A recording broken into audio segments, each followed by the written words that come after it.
मैनपाट एक ऐसा क्षेत्र जिनकी खूबसूरती और ठंडी जलवायु के कारण इसे छत्तीसगढ़ का शिमला भी कहा जाता है, जो कि छत्तीसगढ़ के सरगुजा जिले में स्थित है। ऊंचे ऊंचे पहाड़ और घाटियों से भरा यह क्षेत्र सरगुजिया आदिवासी संस्कृति से आच्छादित है, जहां प्रवेश करते ही लंबी घाट के साथ साथ आदिवासी संस्कृति और रहन सहन की झलक मिल ही जाती है।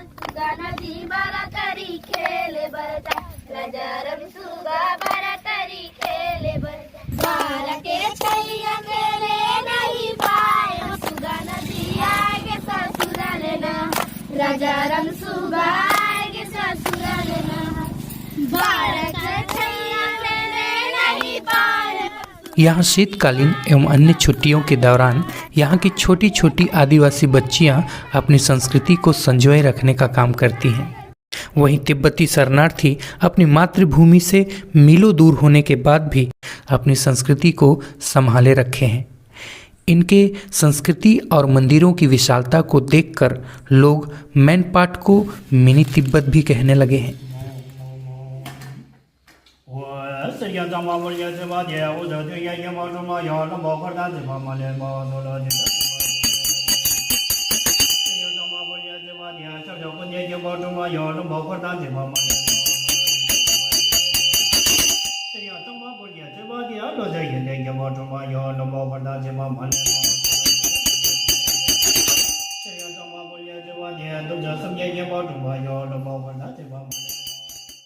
एक दौर था जब 23 मई 1951 को चीन ने तिब्बत पर कब्जा कर लिया और तिब्बती नागरिक तिब्बत छोड़ अपनी जान बचाकर भारत में शरण लेने लगे। 1959-60 के दौरान तिब्बती बौद्ध धर्मगुरु दलाई लामा के साथ हजारों तिब्बतियों को भारत के अलग अलग अनुकूल क्षेत्रों में बसाया गया। मेरा जन्म जो है 1942, अभी उम्र जो है 80 का आसपास है। 80 जन्म का स्थान हम लोग तिब्बती नांगचिन टोक्सो। छत्तीसगढ़ का मैनपाट तिब्बतियों के लिए अनुकूल वातावरण होने के कारण यहाँ के कुल 7 कैंपों में तिब्बतियों को बसाया गया, जो आज 7 अलग अलग बस्तियों के रूप में विकसित हो चुकी हैं। उस समय आया था तो हमारे कैंप में करीब 500 आदमी थे। हमारा राजा था, जो हमारा राजा का नाम था नामखा दोरजे। जब ये तिब्बती यहाँ बसाए गए तब इनके लिए जीवन बहुत कठिन था। भारत सरकार ने इनके रहने और राशन की व्यवस्था कर तो दी थी, किंतु यहाँ के जलवायु के साथ खुद को ढालना काफ़ी कठिन था और उनसे भी ज़्यादा कठिन था यहाँ के आदिवासियों के साथ संपर्क साधना, क्योंकि दोनों की भाषा और संस्कृति से दोनों अनभिज्ञ थे। ये स्वयं बताते हैं, आदिवासियों को देखकर तिब्बती और तिब्बतियों को देखकर आदिवासी डरते और भागा करते थे। किंतु अब समय कुछ और है। आज आदिवासी और तिब्बती संस्कृति घुल मिलकर एक अनोखी दृश्य और संस्कृति का अनुभव कराती है। आज ये एक दूसरे की भावना एवं भाषा को समझने के साथ साथ एक दूसरे की भाषा बोलते भी हैं। आज तिब्बती शरणार्थी तिब्बती भाषा के साथ साथ सरगुजिया छत्तीसगढ़ी, हिंदी और अंग्रेजी भाषा में अच्छी पकड़ रखते हैं। आज ये अलग भाषा, रहन सहन, खान पान, वेशभूषा और अलग अलग संस्कृति होने के बावजूद ये सहयोग और सद्भावना की मिसाल खड़ा कर रहे हैं। ये एक साथ मिलजुल कर आदिवासी परंपराओं एवं त्योहारों को मनाने के साथ साथ अपने प्रमुख त्यौहार लोसर पर्व को नववर्ष के रूप में फरवरी मार्च माह में बड़े धूमधाम से मनाते हैं। साथ ही मैनपाट महोत्सव यहाँ का प्रमुख उत्सव है, जिन्हें ये हर वर्ष बड़े उत्साह से मनाते हैं। रोजगार हो या खेती, ये सभी कार्य एक दूसरे के सहयोग से करते हैं। रोज़गार का यहाँ मेन तो खेती है यहाँ, और खेती में अभी ये टाऊ है, मेन तो टाऊ है। और ये बिहान जो है हम लोग तिब्बत देश आए हुए बिहान, तो पहले तो फर्स्ट टाइम तो यहाँ थोड़ा सा किया था, तो बढ़ते बढ़ते अभी पूरा मैनपाट में छा गया पूरा बिहान। अभी टाऊ का फसल ठीक हो रहा है। फिर उसका बाद में जो है आलू है, बरसात में आलू कमाता है।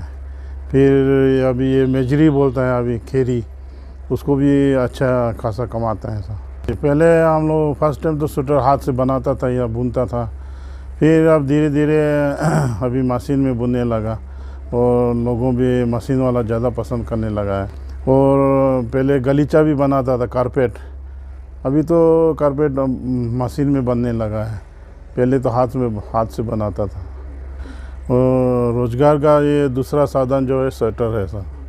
अभी मेन पार्ट में काफ़ी सारे टूरिस्ट आता है और तिब्बती होटल रेस्टोरेंट ऐसा भी बन चुका है, तो अभी तो टूरिस्ट बहुत ज़्यादा आता है सर, इससे भी कमाई होता है। कहने को ये शरणार्थी हैं, किंतु तिब्बतियों ने भारत को कई उपहार भी दिए हैं, जिनमें प्रमुख टाऊ की खेती है, जो तिब्बतियों द्वारा उगाई और विकसित की गई फसल है। आलू और सरसों की खेती भी यहाँ की जाती है। साथ ही बेहतरीन और उत्कृष्ट किस्म की कालीन की बुनाई हमने इन्हीं से सीखी है। टाऊ की खेती और उत्कृष्ट कालीन की बुनाई में आज सरगुजा प्रसिद्ध है। तिब्बती शरणार्थियों का जीवन काफ़ी संघर्षपूर्ण रहा है और ऐसे संघर्ष और बुरे दौर देखने के बाद भी ये अपने धर्म और संस्कृति को संजोए रखे हैं। ये बात इनसे सीखने योग्य है। साथ ही रोजगार के संसाधनों की कमी के बाद भी अपने जीवन को कैसे ऊपर उठाएं, ये बात ये बखूबी जानते हैं। भारतवर्ष में जिस बुद्ध का जन्म हुआ, जिनके बुद्धत्व बौद्ध धर्म के रूप में समूचे विश्व को शांति का पाठ पढ़ा रहे हैं, उन्हीं बौद्ध धर्म को तिब्बतियों ने एक शांति प्रिय संस्कृति के रूप में मैन पार्ट में भी विकसित किया है।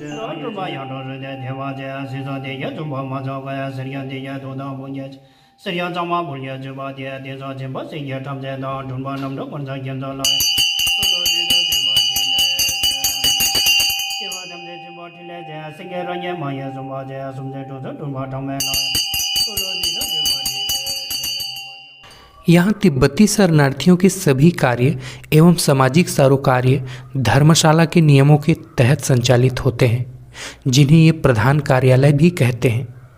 तिब्बती समुदाय सामाजिक सेवा के रूप में वृद्धा आश्रम भी संचालित करती है, जिनमें वर्तमान में 10 से 15 वृद्ध अपना जीवन अच्छे से गुजार रहे हैं।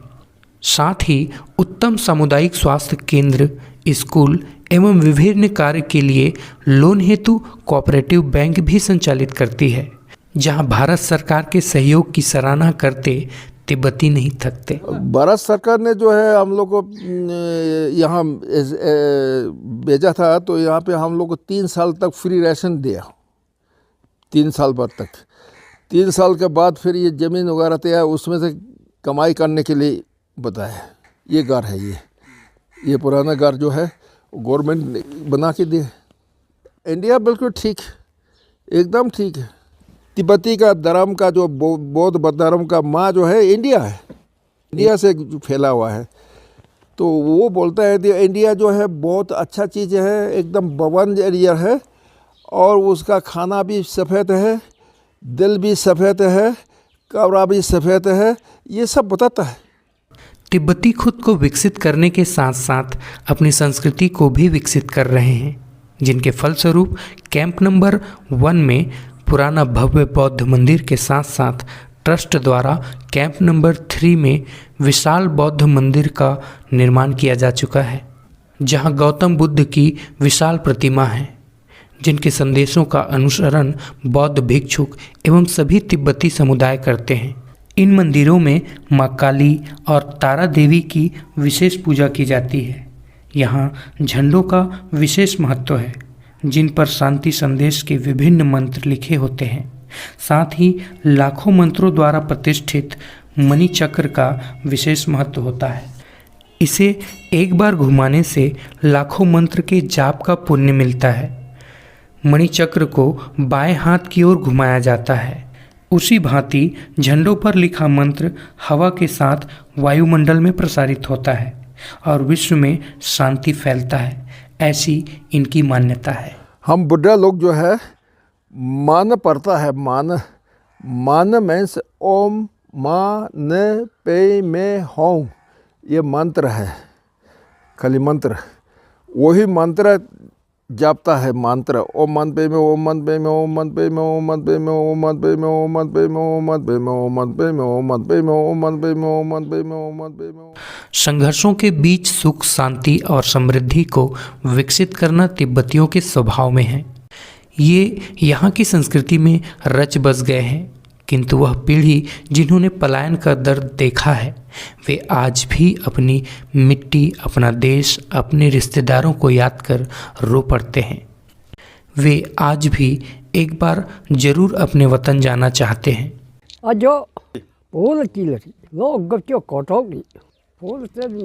अज्जो नाम है मेरा, 96 बरस की हूँ।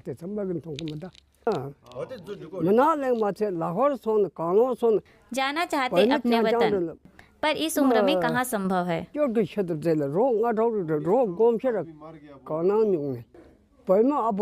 कई रोड बनाए, बचे समय में कढ़ाई बुनाई भी करते। जब हम यहाँ आए कुली का काम भी किया। बौद्ध धर्मगुरु दलाई लामा जी आज भी प्रयासरत हैं कि तिब्बत जरूर स्वतंत्र होगा, किंतु समय बदलने के साथ साथ वर्तमान पीढ़ी ने भारत को ही अपना देश, अपनी मातृभूमि मानने लगे हैं। तिब्बती भारत को सेकेंड मदरलैंड कहते हैं। वहीं बुद्ध का जन्म भारत में होने के कारण वे इन्हें देवभूमि या स्वर्ग भी समझते हैं। तो अगर मान लो भविष्य में कहीं तिब्बत आज़ाद हुआ भी तो वो लोग का मन होता होगा जाने का, लेकिन अभी यंग जनरेशन जो अभी आजकल का जनरेशन है वो 100 में से मेरे ख्याल से 60% तो मेरे ख्याल से इंडिया में ही बैठने का मन करता है ज़्यादातर, इंक्लूडिंग मी। मेरे को भी मतलब जाने का मन नहीं है, क्योंकि देखा नहीं है ज़मीन जगह, जो भी नया वातावरण नया होगा, आदमी नया होगा, तो जो रिश्तेदार हो है वही अकेला मतलब हम लोग का पहचान है, बाकी तो फिर पूरा एकदम नया होगा ना, इसीलिए हमको उतना जाने का मन नहीं है। नाम रिफ्यूजी में आता है, पैदा यहीं पे हुआ हूँ, पढ़ाई लिखाई सब यहीं पे हुआ है ना, लेकिन नाम जो है रिफ्यूजी में आता है हम लोग। मतलब हमारा देश ही दूसरा देश हो गया, समझो जो अभी इंडिया है मेरा दूसरा देश हो गया। हम लोग के संस्कृति में भाई भाई अलग नहीं होता है पिताजी ख़त्म होने के बाद में, और एक तो होता है दहेज नहीं लेता है, ना लेता है ना देता है, वो हम लोग का संस्कृति में वो है। इतनी सुंदर जीवन शैली होने के बावजूद इनका जीवन ऊहा-पोह से भरा है। जहाँ जन्मभूमि से लगाव है, किंतु भारत के प्रति प्रेम और भक्ति, पूर्ण नागरिकता की चाह भी रखता है। ऐसे दोहरे मना स्थिति में होना अपने आप में संघर्ष पैदा करता है। फिर भी तिब्बती शरणार्थी अपने मेहनत के दम पर विकास की ओर अग्रसित है। वहीं मैनपाट के आदिवासी जनजातियों के जीवन स्तर में सुधार की आवश्यकता आज भी दिखाई पड़ती है। इतने बस बचे, फिर हो गए लुआ गए। हाँ। जहाँ तक बात करें रोजगार के संभावनाओं की, तो प्राकृतिक पर्यटन के रूप में मैनपाट अपने आप में समृद्ध है। यहाँ सुप्रसिद्ध जलजली क्षेत्र है, जहाँ दलदल और पानी के ऊपर पर्यटक कूदते और उछलते मिलेंगे। दरअसल इन दलदली क्षेत्रों में झील के पानी के ऊपर दलदल की परत तैरती है, जो ऊपर मिट्टी की एक परत बनाती है, जिसमें कूदने पर अंदर पानी और दलदल के कारण लोग उछलने लगते हैं। यह एक प्राकृतिक चमत्कार ही है कि जमीन को छेद कर फूंकने पर शंख बजने का आवाज़ सुनाई देता है। इस धरती को लोग जलजली माता का शंख भी कहते हैं। धरती माता का शंख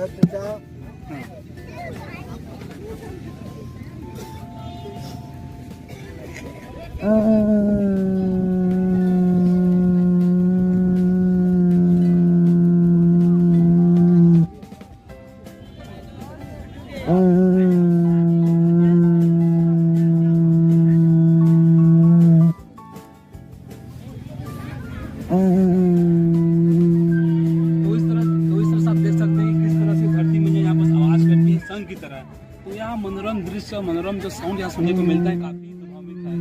प्राकृतिक चमत्कारों से भरे मैनपाट में एक ऐसा अजूबा भी है जहां का जल ढलान की ओर न बहकर विपरीत दिशा में पहाड़ की ओर बहता है। यहीं चार पहिया वाहन बंद अवस्था में भी अपने आप ढलान की विपरीत दिशा में ऊंचाई की ओर चढ़ने लगता है। इस क्षेत्र को उल्टा पानी और मैग्नेटिक फील्ड के नाम से भी जाना जाता है। इसी तरह यहाँ मछली पॉइंट भी है जहाँ ऊंचे ऊंचे दो मनोरम झरनों का दृश्य मन को मोह लेता है। तिब्बतियों का विशाल बौद्ध मंदिर के साथ साथ टाइगर पॉइंट, बूढ़ा नाग, सनसेट पॉइंट जैसे कई पर्यटन स्थल यहाँ एक साथ हैं जो अजूबों से भरा पड़ा है। इनके बावजूद यहाँ पर्यटन के और क्षेत्र विकसित किए जाने की संभावना बताते हैं।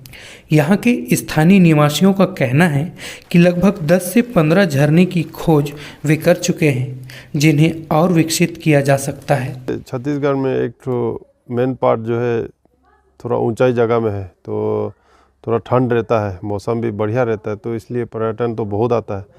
जगह भी बहुत है यहाँ घूमने के लिए, और भी जगह बहुत एक्सप्लोर करने के लिए है। गवर्नमेंट को थोड़ा सा उसके हिसाब से कुछ काम करना पड़ेगा, क्योंकि वाटरफॉल 3-4 ठो वाटरफॉल अकेला है, जिसमें आपका टाइगर पॉइंट हो गया, फिश पॉइंट हो गया, दलदली हो गया, इस टाइप का गिना चुना अभी नाम जो है टूरिस्ट लोग को जितना मालूम है वही सब अकेला मालूम है, जैसे आपका टाइगर पॉइंट जो है।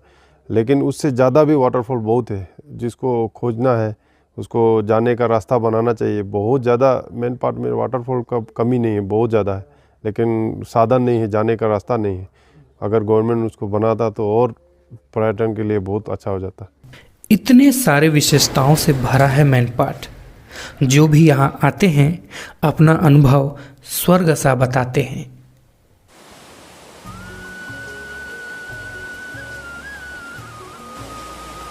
इन ऊंचे ऊंचे पहाड़ों के बीच आदिवासी जनजाति और तिब्बती शरणार्थियों का जीवन काफ़ी कठिन है, किंतु ऐसे मनोरम दृश्य में पर्यटन के रूप में इनके लिए रोजगार की संभावनाएं भी खोलती हैं। तो एक बार ज़रूर आइए और इन मनोरम दृश्य का आनंद लेने के साथ साथ इनके लिए रोजगार की संभावनाओं को साकार भी कीजिए।